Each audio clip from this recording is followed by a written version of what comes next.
సుమన్ టీవీలో మీ business promotions కోసం ఈ కింది నెంబర్ను సంప్రదించగలరు.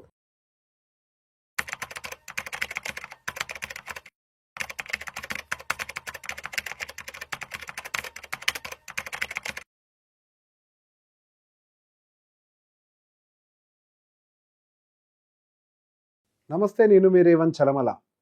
సో ఈరోజు గోల్డ్ ఇన్వెస్ట్మెంట్స్ గురించి మాట్లాడాలనుకుంటున్నాను. సో రీసెంట్గా మల్టిపుల్ కాన్వర్జేషన్స్లో నాకు అర్థమైంది ఏంటి అని అంటే, సరే ఆర్నమెంట్ పరంగా గోల్డ్ కొంటే మనకి లాస్, కానీ ఏదో ఒక గోల్డ్ స్కీమ్ ద్వారానో, లేకపోతే ఏదైనా గోల్డ్ కాయిన్స్ ద్వారానో, లేదా ఒక గోల్డ్ బిస్కెట్ ద్వారానో మనము ఇన్వెస్ట్మెంట్స్ పెట్టుకుంటూ వెళ్ళి మన అవసరం వచ్చినప్పుడు డైరెక్ట్గా ఆ బిస్కెట్స్నో కాయిన్స్నో అమ్మేసుకొని మన అవసరం తీర్చచ్చు కదా. గోల్డ్ అనేది ఒక ఎసెట్ కదా, జస్ట్ లైక్ ఏ ల్యాండ్ కదా, అది కూడా పెరుగుతూ ఉంటుంది కదా అని చెప్పేసి చాలామంది ఒపీనియన్లో ఉన్నారు. నాకు తెలిసి మన యూఎస్లో కూడా చాలామంది అందులో ఉండుంటారు. డెఫినెట్గా గోల్డ్ అనేది ఒక ఎసెట్టే. మనము వేరే వాడితో పోల్చుకుంటే గోల్డ్లో పెట్టుకుంటే మన అవసరాలు కూడా తీరుతాయి, మన చేతుల్లో ఉంటుంది, ఎప్పుడైనా మనకి లిక్విడిటీ వస్తుంది. ఎస్, లిక్విడిటీ పాయింట్ ఆఫ్ వ్యూలో 100% gold is good. And so ఇక్కడ చిన్న ఒక పాయింట్ ఏమి యాడ్ చేయాలనుకుంటున్నానంటే, గోల్డ్ని ఒక ఇన్వెస్ట్మెంట్ పాయింట్గా మాత్రమే చూడాలి, అంటే వన్ ఆఫ్ ద పాయింట్గా మాత్రమే చూడాలి. గోల్డ్ అనేది పూర్తిగా దాని మీద డిపెండ్ అవ్వకూడదు అనేది నా పర్స్పెక్టివ్. సో దానికి గల రీజన్స్ కూడా చెప్తాను. సో హిస్టారికల్గా గోల్డ్ యొక్క రిటర్న్స్ ఎలా ఉంటాయి, యాక్చువల్గా మన జీవితంలో అవసరాలు తీర్చుకోవాలంటే గోల్డ్ నిజంగా మన అవసరాలు తీర్చగలుగుతుందా, ఇది ఇక్కడ పెద్ద పాయింట్.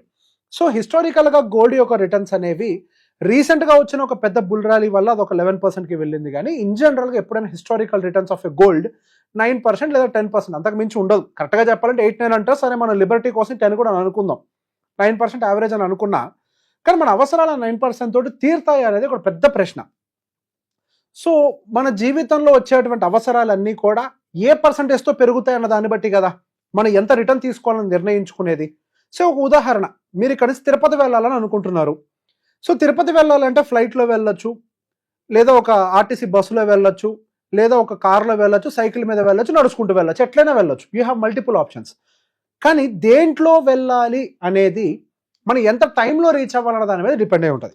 మనం ఒక 2 గంటల్లో తిరుపతి రీచ్ అవ్వాలంటే ఫ్లైట్లో వెళ్ళాలి. లేదు మనకి ఒక ఓవర్ నైట్ జర్నీ అయినా పర్లేదు అని అంటే ఒక బస్సో ఏదో తీసుకోవాలి. లేదు కొంచెం కంఫర్టబుల్గా అక్కడక్కడ ఆగుతూ వెళ్ళాలంటే కార్లో వెళ్ళాలి, స్లో వెళ్ళినా పర్లేదు అంటే మనం నడుచుకుంటూ కానీ సైకిల్ మీద కానీ వెళ్ళొచ్చు.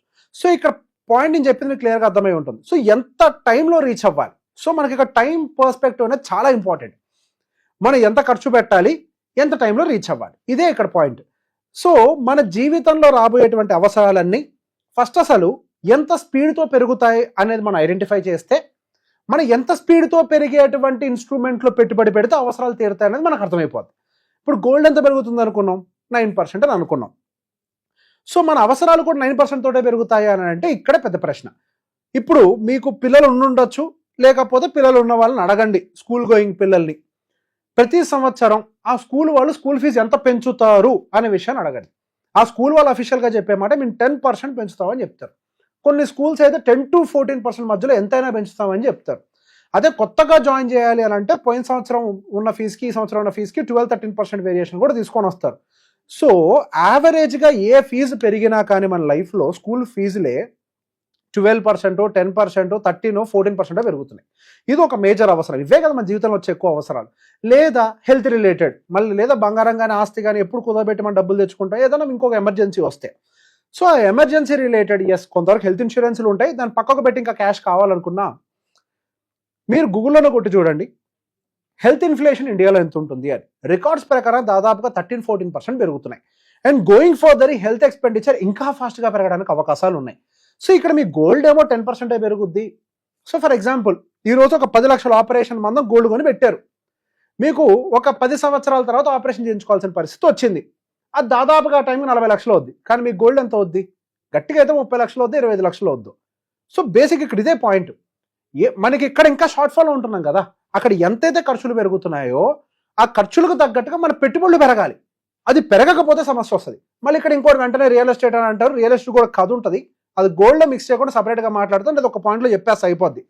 రియల్ ఎస్టేట్కి కూడా ఒక ఎంత పెరగాలి అంటానికి కొన్ని ఉన్నాయి పారామీటర్స్.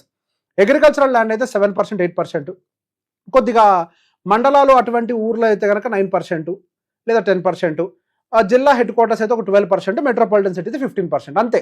సో అందరికి అన్ని చోట్ల పెరగవు. సహజంగా గోల్డ్ చాలా మందిని కుబేర్లు చేసింది అంటే చాలా మందిని చేసింది కాదు. ఊర్లో కుబేర్లు అయిన వాళ్ళు కేవలం ల్యాండ్ వాళ్ళు ఉంటే ఇంతమందిలో ఎంతమంది కూడా ఉండరు. ఇంత కూడా అనవసరం, ఎంతమంది ఉంటే ఎక్కువ. వాళ్ళని చూసి మన ఎగ్జాంపుల్ కింద మనం కూడా చేస్తామని అంతే. సో సహజంగా ఎప్పుడైనా కానీ ఇవన్నీ కొంచెం తక్కువగానే రిటర్న్స్ ఇస్తాయి, but they are good investment, they are not bad also. వాటిల్ని మన పోర్ట్ఫోలియో భాగంగా పెట్టాలి కానీ పూర్తిగా వాటిల్లో పెట్టకూడదు. సో ఇప్పుడు మళ్ళీ పాయింట్లోకి వస్తే మన అవసరాలకు తగ్గట్టుగా ఎలా పెట్టుకోవాలి. సో బేసిక్గా మన అవసరాలు ఎంతతో పెరుగుతాయని అంటే స్టాండర్డ్గా మనము ఇన్ఫ్లేషన్ ప్లస్ జీడిపి అని మాట్లాడుతాను నేను. మన ఇండియన్ ఇన్ఫ్లేషన్ 6-7% ఉంటుంది అనుకున్నా, మన జీడిపి యావరేజ్గా ఒక 6-7% అని అనుకున్నా, మనకి యావరేజ్గా రావాల్సినటువంటి రిటర్న్స్ 12-14% ఉండాలి. ఈ రిటర్న్స్ మనం సంపాదిస్తేనే దేశంతో పాటుగా అభివృద్ధి చెందుతాం. ఖర్చులు ఎంత పెరుగుతాయంటే దేశం ఎంత పెరిగితే ఖర్చులు ఎంత పెరుగుతాయి. సింపుల్ ఫార్ములా అది. దేశం పెరిగేదాన్ని బట్టే కదా ఖర్చులు కూడా పెరిగేది, దాని తగ్గట్టుగానే కదా. ఇప్పుడు ఫర్ ఎగ్జాంపుల్ అదేంటి ఇన్ఫ్లేషన్ మందం కదా పెరిగేదని అంటే, మరి అదేమో ఇన్ఫ్లేషన్ కాంపోనెంట్ మాత్రమే. దాంతో పాటుగా ఆర్గనైజేషన్స్ కూడా డెవలప్ అవుతాయి కదా, దే విల్ గ్రో కదా. అది హాస్పిటల్ కానీ, హాస్పిటల్ అయితే ఇన్ఫ్రాస్ట్రక్చర్ని బిల్డ్ చేస్తారు, మెడికల్ ఇన్ఫ్రాస్ట్రక్చర్ని. స్కూల్స్ వాళ్ళు అయితే అకాడమిక్ ఇన్ఫ్రాస్ట్రక్చర్ని బిల్డ్ చేస్తారు. End of the day growth is common everywhere. So రెండింటిని కలిపే ఫీజులు పెంచుతారు, ఖర్చులు పెంచుతారు, అంతే. సో మనం కేవలం గోల్డ్లో పెడితే మన అవసరాలు ఎందుకు తీరుతాయి? తీరవు కదా. ఏదో 5 సంవత్సరాల కోసం పెట్టుకుందాం అని అనుకుంటారు. ఎన్నో సంవత్సరాల పాటు గోల్డ్ రిటర్న్ ఇవ్వని పరిస్థితులు కూడా ఉన్నాయి. ఫర్ ఎగ్జాంపుల్ మీరు ఏదో ఒక 2 సంవత్సరాలు అవసరం ఉంది, నెలకి ఇంత గోల్డ్ కొనుక్కొని వెళ్ళి ఆ టైంకి అవసరం వచ్చినప్పుడు గోల్డ్ అమ్మేసి అవసరాలు తీర్చుకుందాం అనుకుంటారు. ఇంత కొనుక్కుంటూ వెళ్తారు, కరెక్టే. ఫస్ట్ కొనేటప్పుడు జిఎస్టీలు కడతారు. ఇంత కొనుక్కుంటూ వెళ్ళేటప్పుడు మరి అంతా కొనుక్కుంటూ వెళ్ళే టైంకి మార్కెట్ కింద పడితే గోల్డ్ కూడా పడుద్ది, పడతానద్దు. గోల్డ్ పడుతుంది, రియల్ ఎస్టేట్ పడుతుంది, స్టాక్ మార్కెట్ పడుతుంది, అన్నీ పడతాయి. పడితే అప్పుడు పరిస్థితి ఏంటి?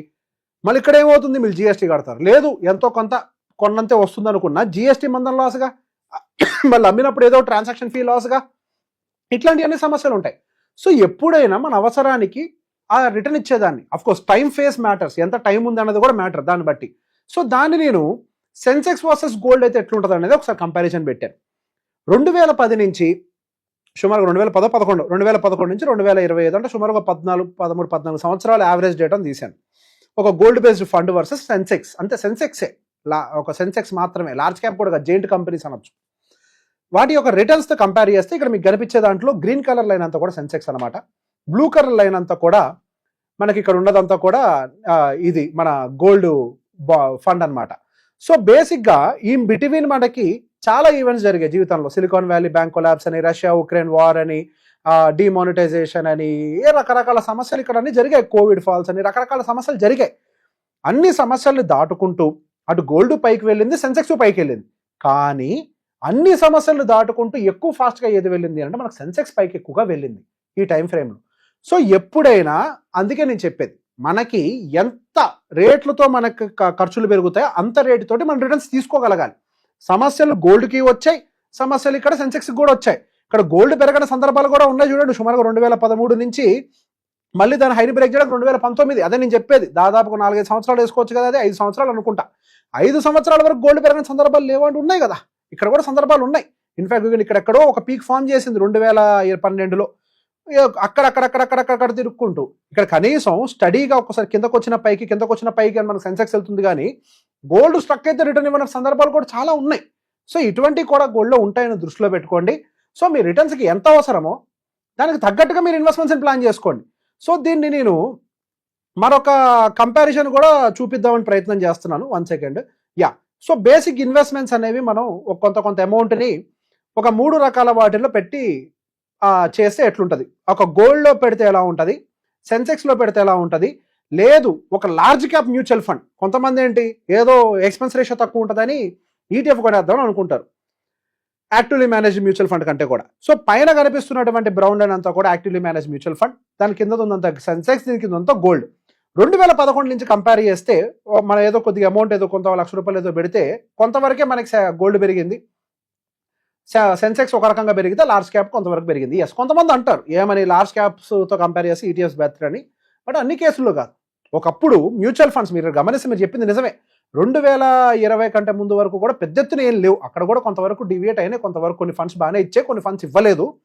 కానీ మనకి 2020 తర్వాత నుంచి మ్యూచువల్ ఫండ్ ఇండస్ట్రీ చాలా మెచ్యూర్ అయింది.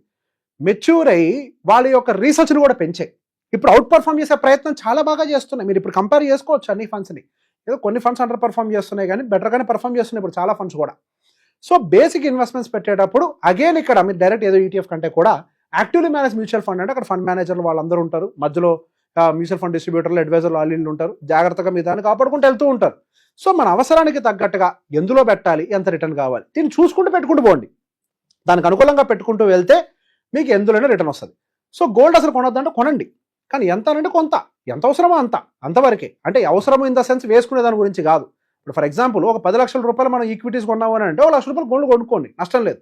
లక్షలు అంటే ఒక 10% ఏదో కొనుక్కోవాలి.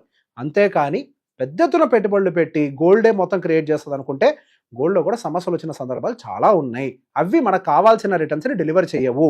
సో సమస్య ఇక్కడ 2 రకాలు, ఒకటి గోల్డ్ రిటర్న్ ఇవ్వకపోవటం, 2 మనకు కావాల్సినంత పెరగకపోవటం. ఈ 2 రకాల సమస్యల్లో మనం ఇరుక్కొని ఇబ్బందులు పడే అవకాశాలు ఉంటాయి. కాబట్టి మన అవసరానికి తగ్గట్టుగా ఒక మంచి ఇన్వెస్ట్మెంట్ని మీరే పిక్ చేసుకోండి.